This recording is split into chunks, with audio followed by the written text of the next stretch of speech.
할렐루야. 오늘 이 새벽도 이 하루도 주님의 은혜가 함께 하시길 축복합니다. 장로님 잘 갔다 오셨어요? 고생하셨습니다. 오늘 이제 우리가 지난 12장까지 이제 그 66장이 이사야가 이제 어떤 큰 단락으로 또 진행이 되는데 1장부터 12장까지는 이제 그 집중적인 대상이 유다, 남유다였어요.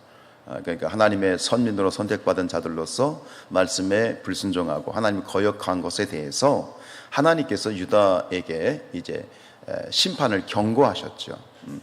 여러분, 유다 백성들에게, 하나님께 선택된 백성들에게, 하나님의 자녀들에게 하나님이 심판을 경고하신 것은 심판하시겠다는 거예요? 아니면 심판하고 싶지 않으시겠다는 거예요? 심판하고 싶지 않으시겠다는 거예요. 너 이러면 안 돼, 너 혼나, 이러면 안 돼, 이거잖아요.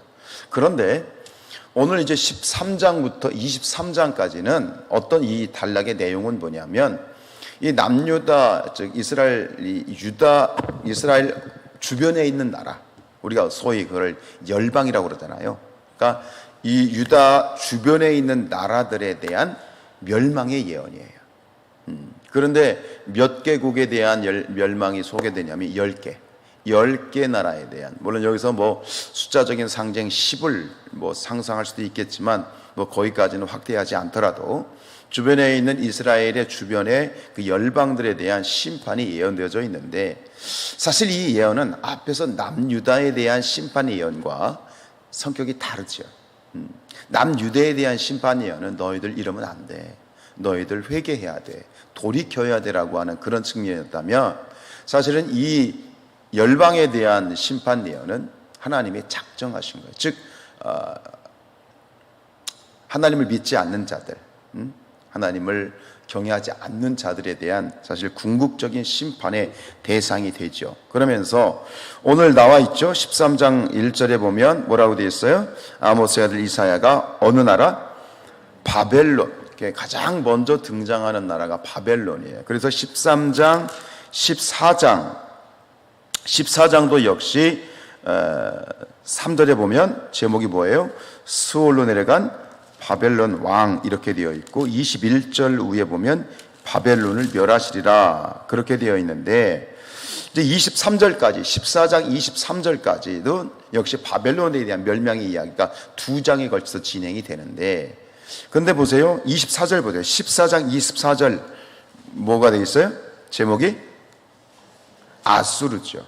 자, 여기서 이게 아수르, 그 다음에 14장 28절부터 마지막까지는 어느 나라?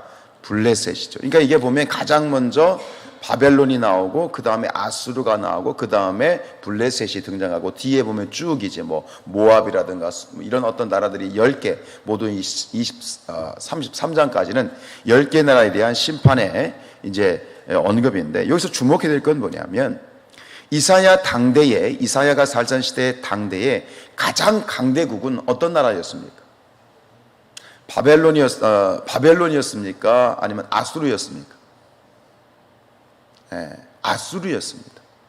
그러니까 이사야 선지자가 살던 그 시대의 최고의 강대국은 아수르였고, 그 아수르 그리고 바벨론이라는 나라가 있었지만, 바벨론은 아주 작은, 아주 미약한 그런 나라였고, 그리고 그 역사적으로 먼저 멸망을 당한 나라가 아수르입니까? 바벨론입니까? 아수르입니다. 그럼 순서적으로 보면, 역사적인 정황이나 순서로 보면 먼저 아수르의 멸망이 등장하는 게 맞고요. 그리고 또 재미있는 사실은 아수르에 대한 멸망이 단 몇 절? 4절에 그치고 있어. 이게 주목해야 돼요. 당대의 강대국은 아수르였고, 그리고 이 바벨론은 이사야가 죽은 다음에 약 150년 이후에나 바벨론의 멸망이 이제 등장하는 것이고, 당시에는 아수르가 강대국이었고, 먼저 또 아수르가 멸망을 당했고, 이런 상황을 보면 아수르가 먼저 등장해야 되는데, 근데 바벨론이 먼저 등장하고 있다라는 부분에 우리가 집중을 하면서 기억해야 될 것은, 이 바벨론이라는 나라, 이것이 역사적인 바벨론으로서의 그런 어떤 상황도 있겠지만, 요한계시록에 가면 마지막 때에 이 예수 그리스도의 재림과 함께 마지막 시대에 하나님의 나라를 대적하는 사단의 제국의 영적인 이름이 무엇입니까? 바벨론이에요. 그러니까 계시록에 등장하는 바벨론은 신약에 이미 신약 시대에는 바벨론이 있어요, 없어요? 없어요. 신약 시대는 바벨론의 나라가 이미 멸망을 했단 말이에요. 그런데 왜 요한계시록에서는 이 바벨론, 큰 음녀 바벨론이 등장하고 있느냐? 구약에 나와 있는 바벨론은 역사적인 국가라면 신약 요한계시록에 등장하는 큰 음녀 바벨론이 영적인 바벨론. 공통점은 뭐예요? 모두 다 하나님의 나라를 대적하는 가장 대표적인, 가장 상징적인 국가가 바로 바벨론입니다. 그리고 바벨론이 등장하고 있는 중요한 이유가 뭐냐면 남유다를 멸망시킨 나라. 아수르는 남유다를 멸망시키지 못했어요. 북이스라엘을만 멸망시켰죠. 궁극적인 하나님의 선민 다윗의 집안, 다윗의 왕가인 남유다를 멸망시킨 것이 바벨론이고, 그리고 궁극적으로 남유다를 멸망시켰다는 것은 무엇을 파괴했다는 얘기일까요? 네? 성전을 파괴했다는 얘기예요. 그래서 이 바벨론이란 나라를 우리가 주목해야 돼요. 그런데 이런 여러 가지 상황상 이제 바벨론을 우리가 역사적인 바벨론과 신약으로 건너가면 영적인 바벨론으로서의 하나님을 대적하는, 그럼 하나님을 대적하는 그 핵심, 가장 큰 죄, 그 죄가 뭐였느냐? 모든 10개의 열방에 대한 멸망을 심판하면서 모든 열방들에게 공통적으로 나타나는 멸망당할 수밖에 없는 죄 중의 죄, 핵심적인 죄가 무엇이었을까요? 그것은 바로 교만입니다. 교만. 모든 나라 중에, 열방 중에 가장 하나님에 대해서 교만을 떨었던 나라가 바로 바벨론이기도 합니다. 우리 11절 말씀 읽어볼까요? 내가 세상의 악과 악인의 죄를 멸하여 교만한 자의 오만을 끊으며 강포한 자의 거만을 낮출 것이다. 여기 보면 세상의 악, 그리고 악인의 죄, 이게 뭐예요? 교만, 오만, 거만. 교만, 오만, 거만. 한마디로 말하면 교만이에요. 이것이 바로 심판의 가장 핵심적인 죄악 중에 죄악이에요. 그러면서 오늘 말씀을 좀 더 자세히 읽어보면 9절부터 후반절은요, 얼마나 하나님께서 이 바벨론을 아주 맹렬하게 그리고 참혹하게 심판하시고 바벨론이 심판을 당하는지를 아주 구체적으로 표현하고 있는데, 이것은 무엇이냐면 결국 죄에 대한 하나님의 마음, 하나님의 죄를 어떻게 여기시는지, 그리고 그 죄 중에 교만이라고 하는 죄를 어떻게 여기시는지에 대한 하나님의 그 중심을 볼 수 있어요. 15절 보세요. 15절 16절 보면 만나는 자마다 창에 찔리겠고 잡히는 자마다 칼에 엎드러지겠고 그들의 어린아이들은 그들의 목전에서 매어침을 당한다. 매어침을 한다. 이 아이의 이런 겁니다. 어린 아이의 발목을 잡고 애를 갖다가 내동댕이 치는 거예요. 바위에다가 아이의 쳐 버리는 거예요. 이게 매어치는 거예요. 아주 잔인하게 아이들을 부모가 보는 앞에서 그렇게 잔인하게 찢겨 죽인다는 거예요. 그들의 집은 노략을 당하겠고 그들의 아내는 욕을 당하리라. 이것이 바로 하나님의 심판의 일면이에요. 아주 어떤 자비나 어떤 것도 없이 그냥 그렇게 심판, 이것이 죄에 대한 하나님의 마음이에요. 여러분, 한 인간도 마찬가지지만 전체로 봤을 때 한 국가의 흥망성쇠는 그 국가의 군사력이나 경제력이나 정치력에 있는 것이 아닙니다. 우리가 신앙적으로 고백하는 신앙의 고백은 뭐냐면 한 국가의 흥망성쇠, 그리고 한 국가의 운명은 누구의 손에 달려있다? 누구의 손에 달려있다? 하나님 손에 달려있다. 여러분, 이 나라 대한민국의 운명이 누구의 손에 달려있습니까? 이것이 우리의 고백입니다. 바벨론이라는 나라를, 이 바벨론이라는 나라는요, 지금 그러한 그 고고학적인 유물들은 다 땅속에 묻혀 있어요. 지금 이란이란 그쪽 지역으로 알려져 있는데, 지금 바벨론 제국이 그 문헌에 의해서 존재하는 나라이고, 사실은 바벨론이란 제국, 그 제국이 문헌에 의하면 어마어마한 제국이었어요. 정말 어마어마한 제국이었는데 그 제국이 지금 없어요. 없다는 얘기는 뭐냐면 땅 속에 다 묻혀 있어요.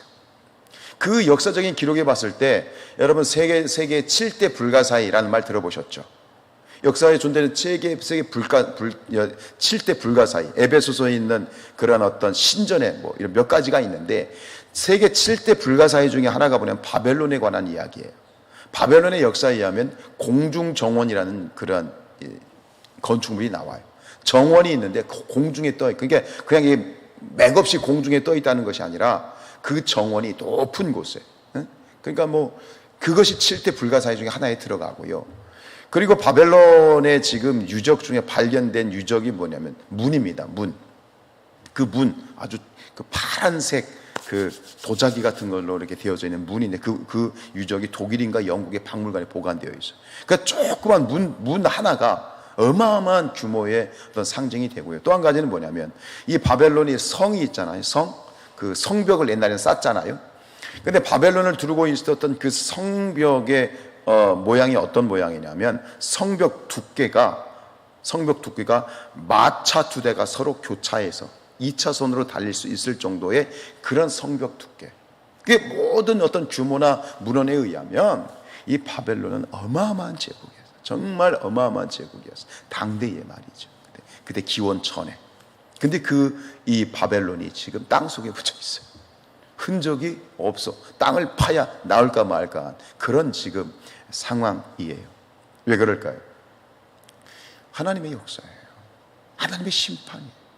그냥 흔적도 없이 다 땅 속에 묻혀버린 그것이 바로 하나님의 심판이고 역사였죠. 그래서 이제 바벨론을 멸망시키는데 하나님이 어떤 나라를 쓰십니까? 파사.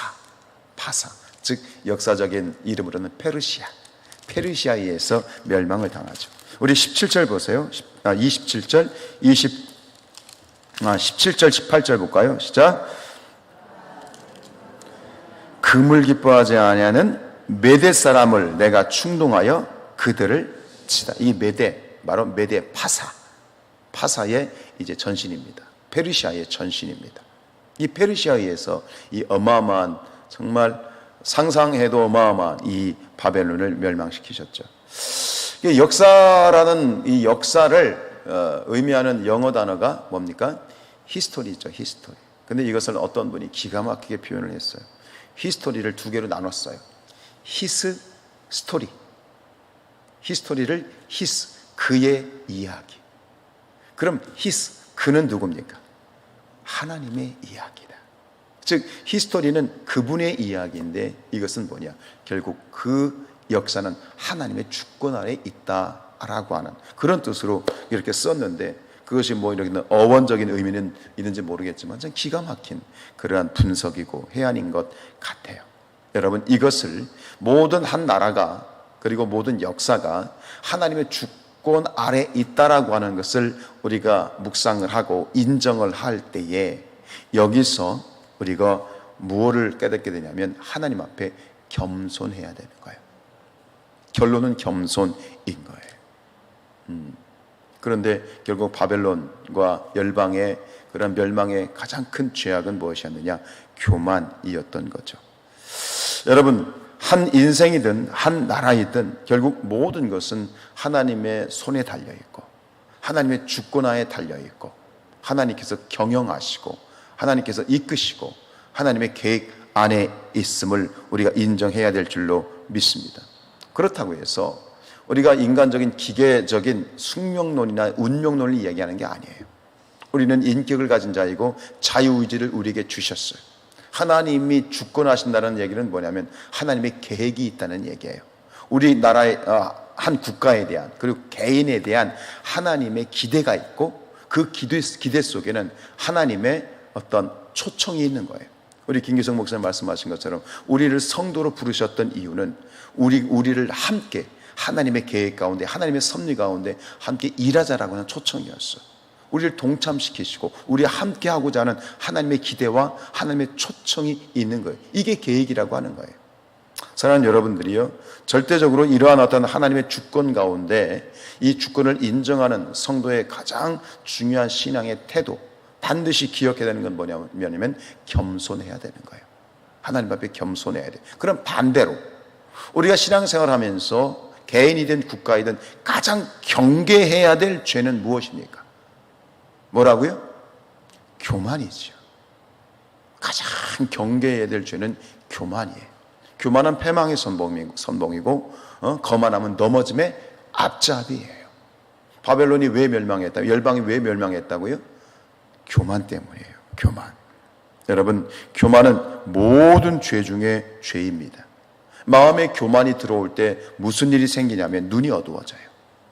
교만이 들어오면 눈이 어두워져요. 눈이 어두워지면 방향을 잃어버리죠. 방향을 잃어버리고 나가면 그 삶은 어떻게 돼요? 멸망당하는 거예요. 마치 이 방향, 나침반이 없는 배하고 똑같은 거예요. 근데 그 발단이 뭐냐? 교만한 마음이 마음에 침투해버리면 눈이 어두워져. 그리고 동시에 교만이 마음에 싹트게 되면 미혹에 약해져. 세상의 미혹에, 왜? 눈이 어두워지니까, 분별력을 잃어버리니까 세상의 미혹과 유혹에 쉽게 넘어가고. 교만한 사람은 굉장히 거만하죠. 굉장히 자기 잘난 것 같죠. 그런데 너무나도 이 아이러니한 건 뭐냐면 그럴수록 미혹에 취약해져. 아니, 세상이 어떻게 저렇게 넘어가지? 어떻게 저렇게 속아 넘어가지? 그게 교만이에요. 교만이에요. 사랑하는 여러분들이요, 베드로전서 5장 6절 말씀에 이렇게 말씀하셨어요. 그러므로 하나님의 능하신 손 아래에서 겸손하라. 하나님의 능하신 손, 하나님의 절대 주권, 하나님의 생사국을 주관하신 하나님을 인정하는 자들은 절대적으로 하나님 앞에 겸손해야 되고, 겸손이 뭐냐? 믿음의 토대이고, 겸손이 능력의 토대이고, 겸손이 결국은 승리의 발판이에요. 언제 어디서나 하나님 앞에 늘 겸손함으로, 정말 겸비함으로 하나님 앞에 승리하고 승리하시는 우리 모두가 될 수 있기를 주님의 이름으로 축복합니다.